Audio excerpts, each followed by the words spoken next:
उत्तर प्रदेश की राजधानी में आज विकसित भारत जी राम जी का जन जागरण अभियान शुरू किया, जिसमें उत्तर प्रदेश के आला अधिकारियों के साथ साथ यहाँ के सभी मंत्री, विधायक, एमएलसी भी इस कार्यक्रम में शामिल हुए। उनका मकसद था कि ग्राम चौपाल तक इस योजना के बारे में लोगों को अवगत कराया जाए, क्योंकि इस मामले में विपक्ष लगातार हमलावर होता जा रहा है और विपक्ष की मार को कुंद करने के लिए जी राम जी का प्रचार प्रसार बहुत ज़रूरी है, और जो कि ग्रामीण स्तर तक या यूँ कहा जाए कि ग्रामीण के आखिरी आदमी तक की इसकी जानकारी पहुँचे, जिससे कि विपक्ष जो जानकारियां हैं या जो भ्रम है उसकी वो ना हो सके। इन्हीं सब चीज़ों को लेकर जहां केशव प्रसाद मौर्य ने अभी कहा कि ये विपक्ष लगातार जो भी बातें बता रहा है मनरेगा योजना के बारे में, वो सब गलत हैं और बेबुनियाद हैं, क्योंकि आप देख सकते हैं कि 264 योजनाएं चलती थी, जिसमें 64 योजनाएं भी नहीं चल पा रही थी। अब जो भी योजनाएं होंगी वो वहाँ के ग्रामीण आंचल को देखते हुए, वहाँ की पॉलिसीज़ को देखते हुए, वहाँ पर क्या विकास किए जा सकते हैं, उनका एक रोड मैप बनेगा और उसी के मुताबिक वहाँ पर लोगों को काम दिया जाएगा।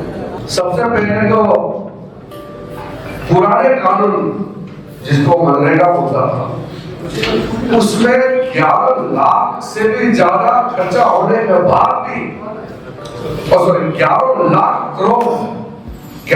लाख करोड़ खर्च होने के बाद भी हमारे ग्रामीण इलाकों में जो विकास होना चाहिए वो नहीं हुआ है। दूसरा, उस मनरेगा के माध्यम से जिस राज्य को, जैसे उत्तर प्रदेश, जहां ज्यादा राशि की जरूरत है, जहां एम्प्लॉयमेंट चाहिए ज्यादा, वो नहीं दिला पाता है, और जहां भ्रष्टाचार करके, नकली नाम करके सिर्फ पैसा खाना है, जहां एम्प्लॉयमेंट का जरूरत है, वहां उल्टा पैसा ज्यादा खाता है। यानी कि जरूरत के हिसाब से खर्चा नहीं पा रहे। नाम का गारंटी है लेकिन लूट का गारंटी था। उसमें ऐसा अड्डा बना के रखा था जहां कुछ लोग तालमेल करके सारा पैसा, लाखों करोड़ों पैसा लूटे जा रहे थे। इसलिए बहुत सोच समझ के साथ भारत को विकसित बनाना है, तो भारत के गांव को हम पीछे नहीं रह सकते, उसको आगे ले जाना होगा। इसलिए विकसित भारत के लिए जी राम जी बिल पालन करके आज ये कानून बना है। इसमें सबसे पहले तो जो 100 दिन का पहले पुराने प्रोग्राम था, उसको सीधा 4 माह के 125 दिन किया गया।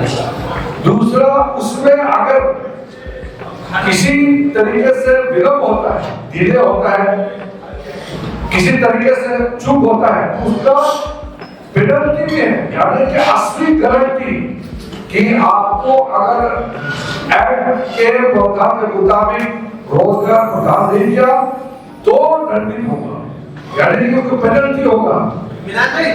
इसी प्रकार से इसमें एक जगह ऐसा नहीं छोड़ा जहां से पैसा का मिसयूज, गलत तरीके से इस्तेमाल करके भ्रष्टाचार करें, ये जगह नहीं छोड़ा।